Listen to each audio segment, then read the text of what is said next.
Não se perturbe o coração de vocês. Vocês creem em Deus, creiam também em mim. João 14, verso 1. Ao considerarmos essa grande passagem juntos, acho que a maioria dos comentaristas concorda que uma maneira de melhor traduzi-la é: não se perturbe o coração de vocês. Creiam em Deus, creiam também em mim. Em outras palavras, provavelmente é certo dizer que o verbo está no imperativo nos dois casos. Entretanto, é provável que essas palavras sejam familiares para a maioria de nós. De fato, talvez sejam algumas das palavras mais conhecidas e ternas já proferidas pelo nosso Senhor e Salvador Jesus Cristo. São palavras, portanto, que muitas vezes tendemos a assimilar sem realmente encará-las e o seu verdadeiro significado e sem analisá-las como deveríamos. Para mim, é uma tragédia o fato de que nos privamos com tanta frequência da verdadeira mensagem de algumas das declarações mais gloriosas nas Escrituras, simplesmente porque as consideramos como literatura. Nós nos contentamos com algum tipo de efeito ou influência geral que elas podem produzir sobre nós, em vez de nos darmos ao trabalho de alcançar o seu significado exato e sua importância precisa. E isso, penso eu, é na verdade em relação a essas palavras. Palavras que nos podem ser bastante conhecidas por causa de funerais. São palavras de conforto e consolo que frequentemente demais tendemos a considerar como algum tipo de música agradável ou linguagem maravilhosa. Assim, jamais vamos mais longe, às vezes quase sentindo que é um sacrilégio analisar algo tão belo. Diz João, o evangelista: não se perturbe o coração de vocês. Creio em Deus, creiam também em mim. Na casa de meu pai há muitos aposentos. Se não fosse assim, ele lhes teria dito: vou preparar-lhes lugar. E se eu for e lhes preparar lugar, voltarei e os levarei para mim, para que vocês estejam onde eu estiver. Deixo-lhes a minha paz lhes dou, não a dou como o mundo a dá. Não se perturbe o seu coração, nem tenham medo. João 14, do 1 ao 3 e também verso 27. Ouvimos essas palavras muitas vezes, mas me pergunto o que aconteceria se de repente tivéssemos que nos sentar com uma folha de papel à nossa frente e encarar uma questão tal como: exponham a doutrina contida nessas palavras conhecidas. O que elas dizem exatamente?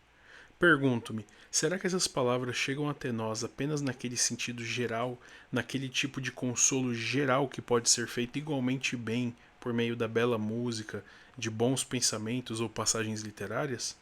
Ou derivamos delas conforto e consolo porque percebemos a doutrina que elas anunciam? O propósito de Nosso Senhor ao proferir essas palavras era instruir os seus discípulos e auxiliá-los, conduzindo-os a um conhecimento e entendimento mais profundo da verdade. Ele se dirigia principalmente à mente deles, e o modo como o fez tem significado e importância. Jesus acabara de dizer a esses homens que o acompanhavam há quase 3 anos que ele os deixaria em breve.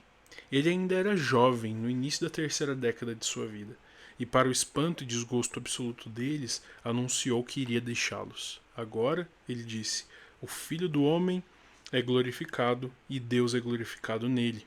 Meus filhinhos, vou estar com vocês apenas mais um pouco. Vocês procurarão por mim, e como eu disse aos judeus, agora lhes digo: para onde eu vou, vocês não podem ir.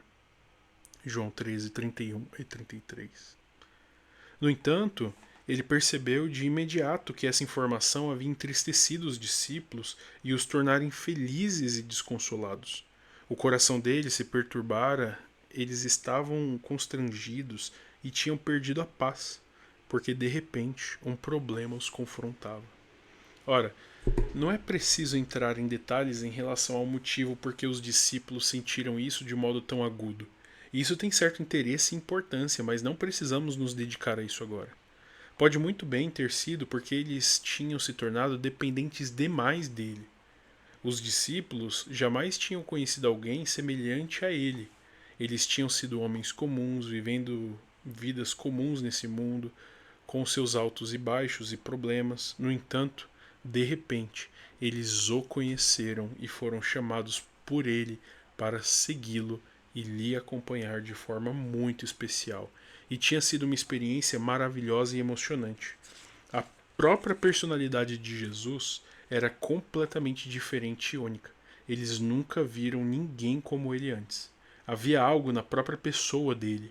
Olhar nos seus olhos significava reconhecer algo jamais conhecido. Então foi maravilhoso ouvir o seu ensino extraordinário, as suas palavras repletas de graça, o seu conhecimento, o seu entendimento, vê-lo realizar milagres, curar leprosos, fazer os coxos andarem, dar vistas aos cegos e até mesmo ressuscitar mortos. Assim, de forma imperceptível, eles tinham se tornado totalmente dependentes dele. Suponho que a tentação em tal situação fosse que eles não paravam para pensar, eles simplesmente confiavam nele de modo absoluto. E então, de repente, ele anunciou que ia embora, e de imediato eles ficaram cheios de uma sensação de alarme e preocupação. Isso significaria que teriam que voltar para onde se encontravam antes? Seria uma reversão ao seu estilo de vida sem esperança? Como podemos viver sem ele? Pensaram. Se ele for embora, estaremos acabados, destruídos. E o nosso Senhor reconheceu que eles estavam pensando em tudo isso. Ou pode ter sido que eles tenham reconhecido nele, de modo um tanto vago e pouco definido, mas com certeza o Messias aguardado. Eles tinham seus conceitos judaicos a respeito de como seria o Messias e o reino que ele iria estabelecer, e era principalmente político. Estavam perturbados por ele não ter se declarado rei. Alguns tentaram forçá-lo a fazer isso. Tinham decidido esperar por ele, sentindo que, em algum ponto não muito distante, ele se declararia. Ele se proclamaria rei, lançaria um grande ataque contra os romanos e assim os livraria da tirania romana e estabeleceria um reino maravilhoso. Contudo, aqui estava ele, anunciando que ia embora. Não tinha feito nada para estabelecer o reino. Por isso, estavam infelizes e sentiam que tinham sido enganados e um pouco desiludidos. Ele não era o que pensavam. Bem, sem dúvida eles tinham muitos pensamentos desse gênero, mas o importante é que o nosso Senhor depreendeu tudo isso neles. Percebeu que haviam se tornado preocupados e infelizes e que, acima de tudo, o problema deles estava no coração. Seus corações estavam perturbados e, assim, de modo bastante característico, ele lidou com as suas apreensões e lhes deu essa palavra gloriosa de consolo. A outra observação preliminar que devo fazer nesse ponto: é vital lembrarmos o momento na sua vida em que o nosso Senhor fez isso. Era véspera da cruz. Ele sabia o que vinha. Já estivera no Monte da Transfiguração e ali Moisés e Elias conversaram com ele a respeito da sua partida que estava para se cumprir em Jerusalém, conforme nos diz Lucas 9:31. Ele conhecia as implicações da cruz, sabia que ia se tornar pecado a favor da humanidade. Ele sabia que quando Deus lançasse sobre ele os pecados de todos nós, significaria um momento terrível de separação da face de Deus. Ele sabia disso tudo. E como ele disse mais tarde, no jardim de Getsêmani, a sua alma estava profundamente triste, de acordo com Mateus 26:38. Não obstante, ele fez uma pausa para consolar os seus seguidores infelizes. Ele estava mais preocupado com a infelicidade deles do que com o seu problema imediato. E assim temos essa visão maravilhosa de que na própria véspera da cruz, nosso Senhor se dispôs a confortar e consolar outras pessoas, carregando o seu próprio corpo, no seu próprio corpo, os pecados do mundo. Ele sentiu compaixão, amor, simpatia e entendimento suficientes para dar atenção ao homem miserável que estava sendo crucificado com ele. Quão típico e característico dele! Lembrem-se de que ele fez a mesma coisa na cruz. Mesmo depois de eles terem cravado suas mãos e seus pés com pregos cruéis, ali, morrendo na cruz, ele encontrou tempo para falar com o ladrão que morria ao seu lado. Carregando no seu próprio corpo os pecados do mundo, ele sentiu compaixão, amor, simpatia e entendimento suficientes para dar atenção ao homem miserável que estava sendo crucificado com ele. Ora, destaco tudo isso logo no começo, pois independentemente do que venhamos a aprender ou não, ao considerarmos esta passagem, percebamos que aquele sobre quem estamos falando, aquele de quem estamos tratando, é assim. Esse é Jesus, o Salvador, o Senhor Jesus Cristo a quem anunciamos. Ele é o cerne da mensagem do Evangelho do Novo Testamento. é aquele que, mesmo sendo o próprio Filho de Deus, encontra-se pronto, desejoso e capaz de vir ao nosso encontro exatamente onde estamos. Ele até se dá o trabalho de depreender as nossas mentes e os nossos pensamentos a fim de responder às nossas perguntas antes mesmo de as formularmos. E ele nos consola antes mesmo de expressarmos a nossa necessidade e a nossa infelicidade. Então, assim como ele proferiu essas palavras aos discípulos, ele o faz, é claro, de uma vez por todas, para que todos os outros que em qualquer tempo ou em qualquer época ou em qualquer lugar se encontram na mesma situação com o coração perturbado. Aqui, nesses 3 capítulos, os capítulos 14, 15 e 16 do Evangelho de João, nosso Senhor dá este conforto e consolo cabais a todos os que se sentem sobrecarregados e aturdidos pelos problemas da vida e da existência. Supondo que em vários aspectos se podia dizer com verdade que a maior necessidade dos homens e mulheres neste mundo é a necessidade do que se denomina um coração tranquilo, um coração calmo em relação a si mesmo, a maior necessidade de homens e mulheres neste mundo é a necessidade do que se denomina um coração tranquilo. Em última análise, isso não seria o que todos nós procuramos? Se preferirem, podem chamá-lo de paz. Significa exatamente o mesmo: paz mental e paz no coração, tranquilidade. Todos nós estamos inquietos, todos nós estamos agitados. Há infelicidade em nós e ela é produzida por muitas causas diferentes. Algo que faz com que todos os nossos corações se inquietem e agitem, algo que rouba a paz de todo mundo, é a ideia da morte. Trata-se de um fato terrível e inescapável. Nas palavras da mulher de Tecoa, por que temos de morrer e somos como águas derramadas na terra que já não se podem juntar? É dito em 2 Samuel, capítulo 14, verso 14. Esse é um pensamento muito perturbador, muito inquietante. O autor da Epístola aos Hebreus afirma que até nos tornarmos cristãos, todos nós estamos escravizados pelo medo da morte. Hebreus 2,15. Isso durante a vida toda. Shakespeare, que conhecia o coração humano, dá essas palavras a Hamlet. O pavor de algo após a morte, a terra não descoberta de cuja fronteira nenhum viajante retorna. A consciência, ele acrescenta, faz de todos nós covardes. Sim, fazemos isto ou aquilo, mas pensar na terra não descoberta abala tudo. Essa é a preocupação e a causa do coração sem sossego e inquieto. Então, há os problemas incidentais à existência no mundo. A vida e as doenças quase inevitáveis que surgem mais cedo ou mais tarde, enfermidade, acidente, decepção, perda financeira, problemas nos negócios, a de uma pessoa próxima de nós. Essas são as coisas que surgem e testam todos nós e não podemos evitá-las. Todos nós queremos fazer os nossos planos para a vida e o viver. Todavia, quando pensamos ter idealizado planos perfeitos, algo ocorre de repente e todo o nosso mundo começa a sacudir e tremer. Certas aflições simplesmente não podem ser evitadas. Acontecem, são as tragédias da vida.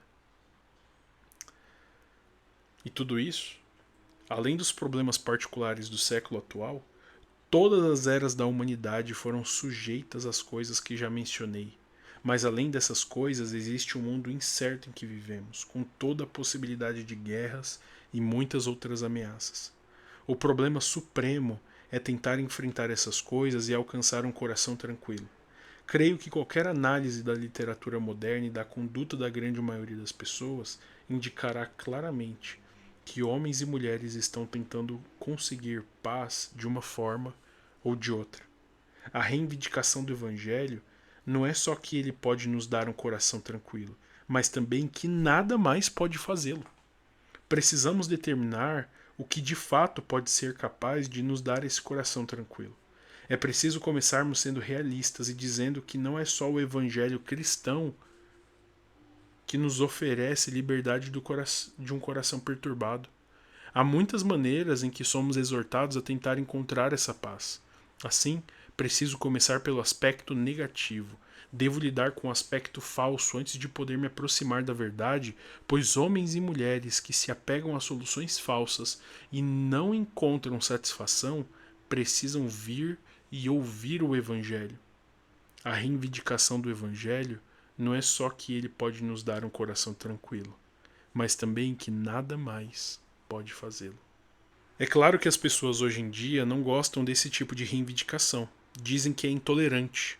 Vivemos em dias em que as pessoas dizem: queremos uma conferência mundial com todas as religiões para que todos nós possamos nos reunir e escolher o melhor em cada uma delas.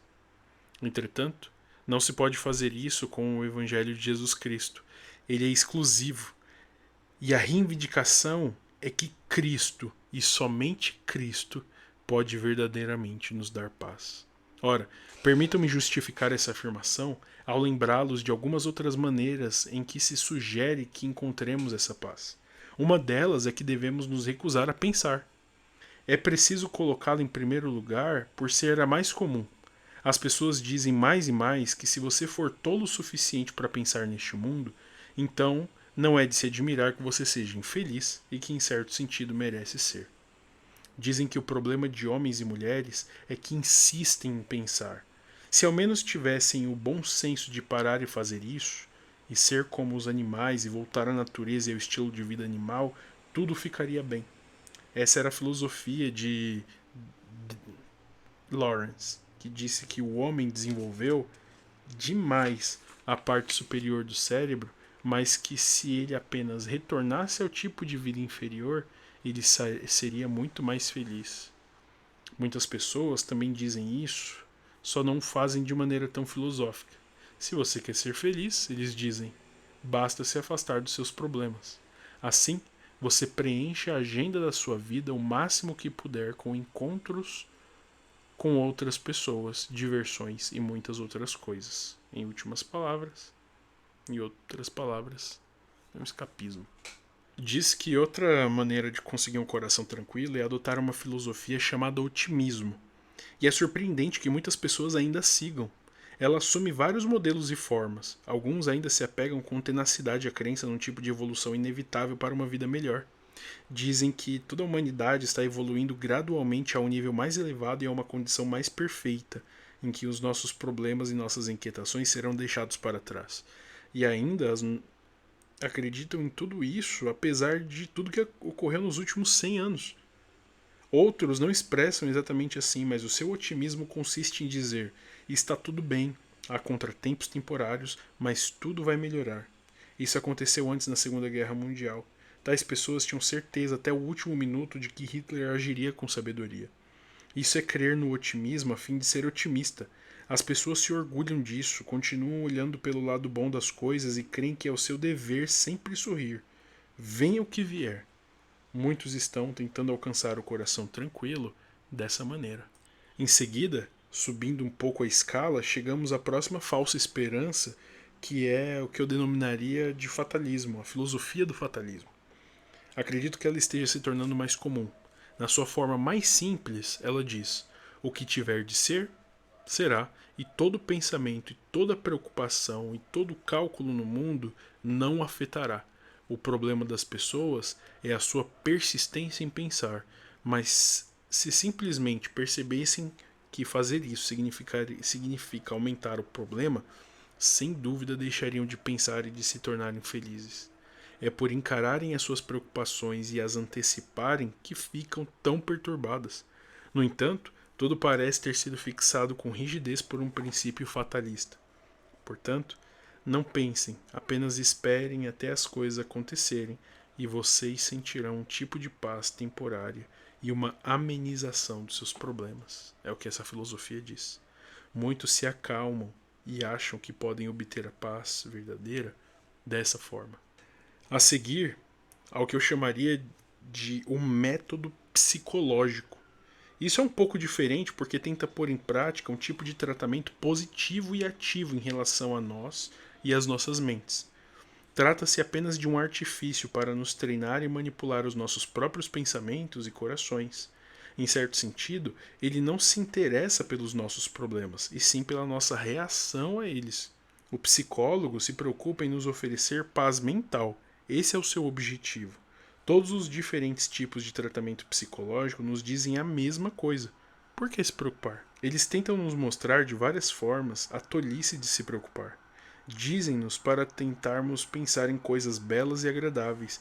Dizem que precisamos deliberadamente subjugar os nossos pensamentos e projetá-los em outras coisas, e assim por diante. Portanto, quando as pessoas se tornarem agitadas, corram ao psicólogo. Então, ainda subindo a escala, o próximo item é a adoção de uma atitude de resignação ou o que nós chamaríamos de estoicismo, como preferem chamá-lo hoje, a atitude científica ou a calma psicológica. Muitas pessoas falam sobre essa atitude, dizem que precisamos cuidar dos nossos sentimentos. O problema é que todos nós tendemos a ser controlados pelos nossos sentimentos, e se os nossos sentimentos tomarem o controle, então nos tornamos agitados e infelizes. Assim, a solução para isso, dizem, é a adoção desse ensino particular. Devemos recuar e ter uma calma psicológica. Precisamos nos tornar cientistas. Não há nada novo nisso. Os estoicos o faziam muito tempo atrás.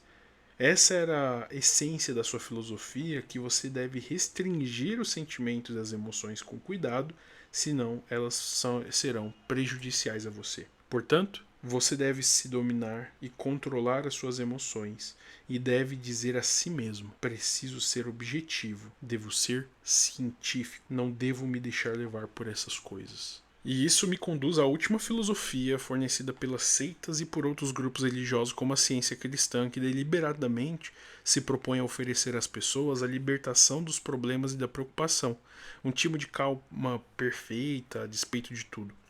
Outras seitas tentam fazer o mesmo. Faz referência a seitas de outras religiões, pois ocorre hoje o aumento considerável do número de tais religiões provenientes principalmente do Oriente, que oferecem esse tipo de fuga dos problemas e a maneira de se obter um coração tranquilo. Há um interesse renovado no budismo, hinduísmo e grupos afins. É muito interessante reparar que são alguns dos homens que costumavam se chamar intelectuais que estão virando para o budismo e a essas religiões orientais e várias formas de misticismo. Eles tentaram enfrentar os seus problemas e falharam. Por isso, chegaram à conclusão de que sua única salvação se encontra no misticismo, dirigindo-se ao centro do universo, deixando-se levar pelo espírito que está por trás de tudo. Muitos estão à procura desse coração tranquilo e da libertação de suas dificuldades dessa forma. Sempre lamento tanto esses jovens brilhantes. De fato, a verdade a respeito deles é que sentem tanto temor da vida que não ousam pensar a respeito dela. Entretanto, é óbvio que não podemos lidar com todas essas coisas agora, mas quero dizer que podem ser feitos comentários de caráter geral sobre tudo isso. Parece-me, em primeiro lugar, que eles, todos eles, são em última análise pessimistas e desprovidos de esperança. Recusar-se a pensar é ser profundamente pessimista. É por isso que eu sempre lamento tanto esses jovens brilhantes, as pessoas que vivem para o prazer e dizem: quão felizes nós somos, ao contrário de vocês, cristãos miseráveis. De fato, a verdade a respeito deles é que sentem tanto temor da vida que não ousam pensar a respeito dela.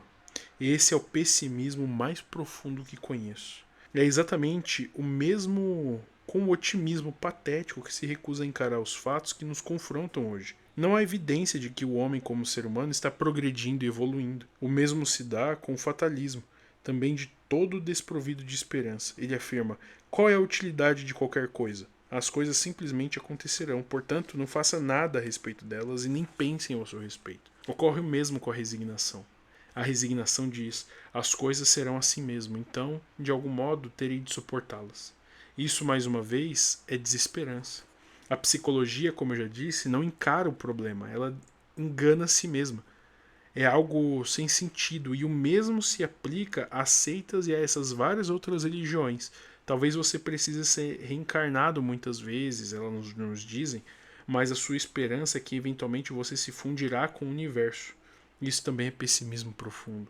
Assim, todos esses conceitos, no seu sentido melhor e mais alto, servem apenas para nos ajudar a chegar ao fim. Eles nos ajudam apenas a adiar os nossos problemas. Eles não solucionam. E nenhum deles pode nos dar verdadeira alegria ou satisfação. Todos esses conceitos servem apenas para nos ajudar a adiar os nossos problemas e eles não solucionam. E nenhum deles pode nos dar verdadeira alegria. Contudo, suponho que a crítica maior a respeito deles seja que, em certo sentido, todos deixam o problema com o indivíduo. Como isso é verdade em relação às religiões orientais? Vocês descobrirão que tudo fica a nosso encargo. Cada um de nós terá de passar por provações terríveis. Teremos de disciplinar o nosso corpo, a nossa mente e cada parte de nós mesmos. Eles nos pedem para nos entregarmos de uma forma ou de outra, e assim eles nos deixam com o problema. Para mim, é muito significativo que as pessoas que estão se voltando para o budismo são, como eu já disse, os supostos intelectuais. É preciso ser intelectual antes de aceitar tais coisas, pois tudo ficará por conta da pessoa. E é preciso muito tempo de reflexão para empregar esses métodos de obter a paz. Essas religiões não têm nada a oferecer às pessoas comuns. Não tem nada a oferecer àqueles que estão tão ocupados com o trabalho, família, o lar e as várias outras coisas que não podem ler esses conceitos filosóficos maravilhosos. As pessoas comuns não dispõem de tempo para passar por esses longos processos de disciplina e oração. As religiões orientais nada têm a oferecer a tais pessoas. O problema que vejo na psicologia é que ela é simplesmente uma tentativa de acalmar os nervos em vez de oferecer um coração tranquilo. Quero ser justo com a psicologia. Até certo ponto ela pode nos acalmar os nervos, mas não é disso que precisamos. Precisamos de um coração tranquilo. Graças a Deus por algo que até certo ponto seja capaz de nos acalmar os nervos. Mas vocês querem estar tranquilos na superfície ou querem estar tranquilos nos lugares mais profundos e vitais do seu ser?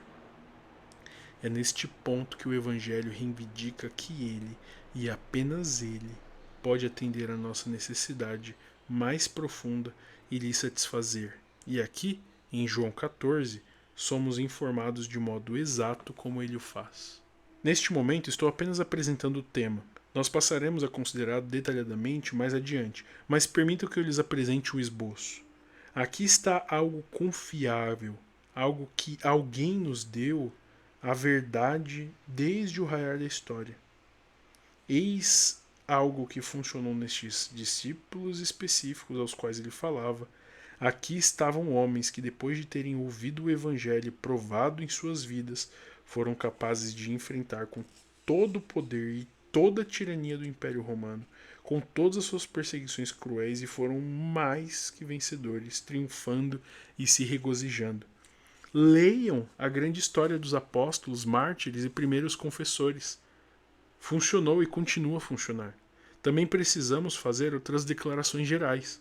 O que me parece ser tão completamente diferente a respeito do Evangelho, logo no início, é que ele sempre encara os fatos, é sempre realista, jamais esconde nada.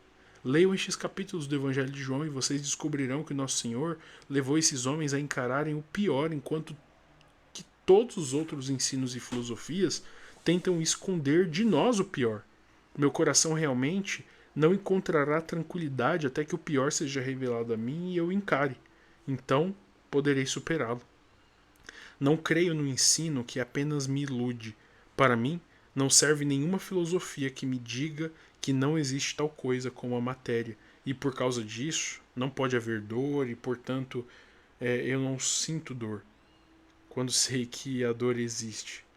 Sei que isso pode funcionar em sentido psicológico. Isso pode me convencer durante algum tempo. Creio na mentira e me sinto aliviado. No entanto, não quero apenas sentir alívio da minha dor. Eu quero que a doença seja enfrentada e combatida. O Evangelho me atrai por causa da sua veracidade, pois não diz apenas, bem, vamos nos esquecer das nossas dificuldades e pensar em algo belo. Não, o Evangelho afirma, neste mundo vocês terão aflições. Declara que no mundo como este, dominado por Satanás, haverá guerras e rumores de guerras. É a psicologia e não o Evangelho que apenas tenta nos fazer esquecer dos nossos problemas por enquanto. O Evangelho de Jesus Cristo, portanto, sempre irritará algumas pessoas, pessoas que acham que o local de culto é apenas um lugar onde se ouve coisas lindas e, portanto, enquanto você estiver sentado ali, você se esquece dos seus problemas e dos problemas do mundo. Essas pessoas sem dúvida ficarão irritadas. O nosso Senhor levou esses homens a encararem o pior, enquanto que todos os outros ensinos e filosofias tentam esconder de nós o pior. O Evangelho nos confronta com fatos. Ele se baseia completamente numa pessoa. Está fundamentado em fatos definidos que ocorreram ao longo da história. Ele vem e me diz: não se perturbe o coração de vocês. Todavia, ele surge à luz do Getsêmani, do julgamento de Jesus, de sua morte cruel na cruz, do seu corpo ferido, do sepultamento, da desesperança e do desespero absolutos. E então, e só então, ele passa a me falar a respeito da ressurreição, da glória da ascensão e do envio do Espírito Santo. E isso me coloca numa posição totalmente diferente. Ele me conduziu por entre os fatos ao longo do túnel das trevas em direção à aurora que ilumina a outra extremidade.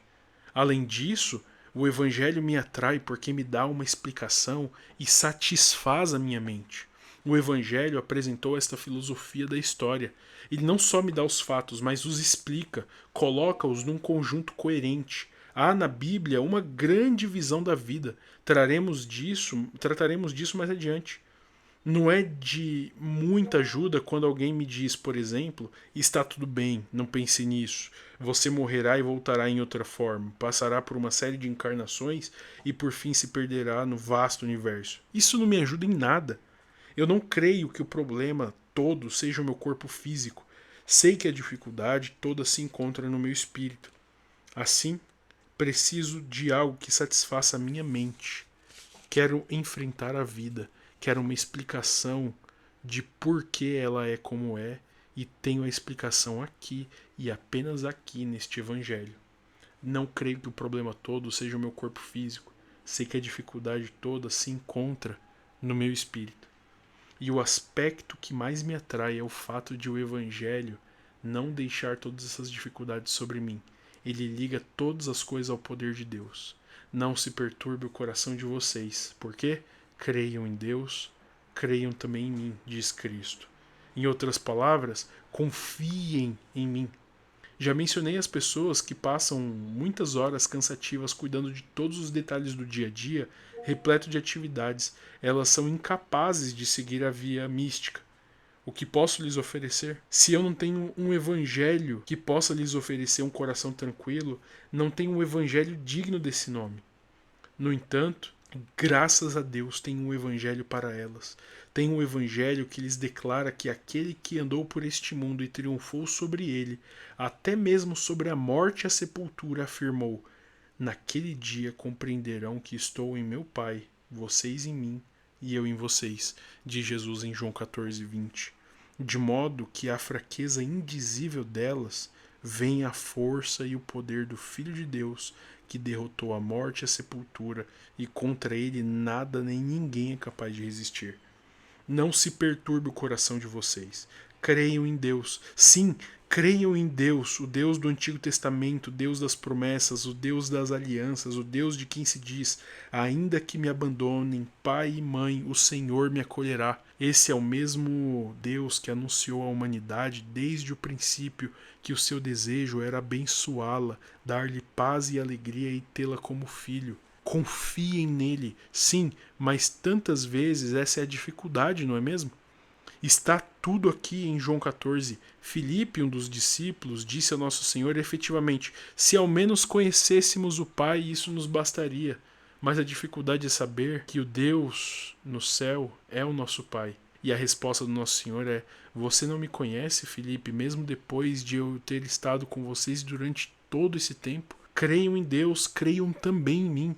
Ele diz: pois sem crer em mim, vocês jamais conhecerão o Pai de verdade.